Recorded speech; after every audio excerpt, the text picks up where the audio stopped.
friends, colleagues, and professional members. I wanted to share with you something that our Leadership and Transformation group was exploring this weekend. It was the whole subject of giving and receiving feedback. Our program, our LAT program, Leadership and Transformation program, really is all about giving and receiving feedback. And we spent the weekend looking at each of our ability to see and experience everything that's going on as feedback, and taking a look at the rules that we have about both giving and receiving. For example, many people won't receive feedback because they say, I don't like the way you said that, or that wasn't very loving, or this isn't a good time for me to be hearing that, or I have so much going on, your feedback is overwhelming. And people won't give feedback because they're waiting for the right time, or they don't want to hurt somebody's feelings. They confuse expressing what's really true with really giving feedback.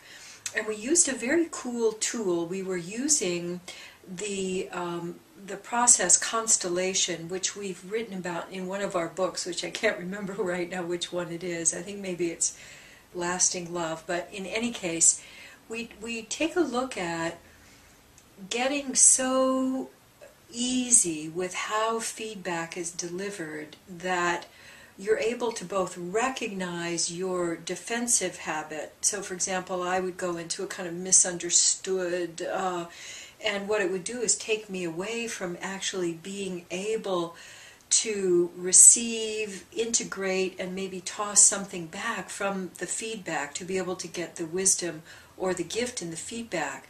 So what we played with was first exaggerating our defensive response. So I would have people open up to what's the worst feedback that you've ever gotten or that you can imagine getting.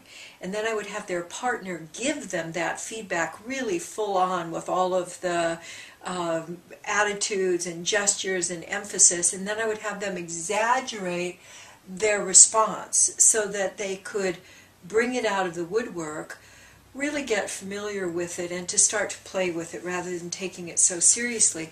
And then after we did that, I had them identify the best feedback that they've ever gotten or that they could imagine getting, and to do the same thing, to exaggerate their response to it, so that they could begin to see that both, quote, positive and negative feedback can have the same impact of taking you out of being present.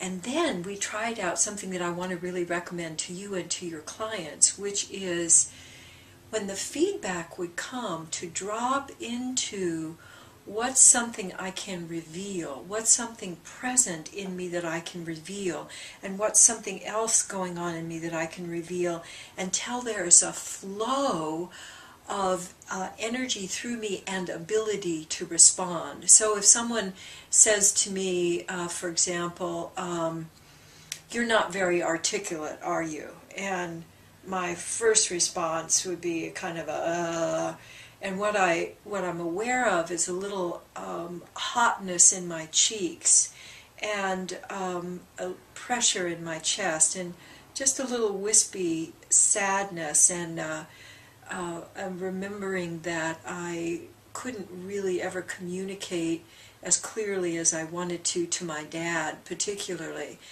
And as I say those things, even though I'm just kind of making up the feedback in the moment, I feel more of vitality and more aliveness in me.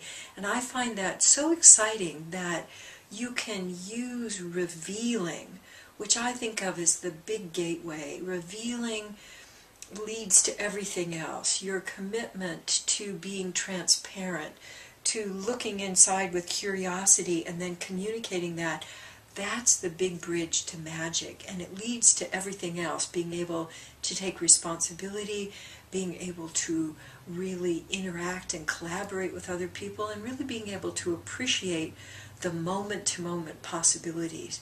So let me know what you're generating with feedback. What are your thoughts about feedback, and what have been your experiences about making friends with feedback?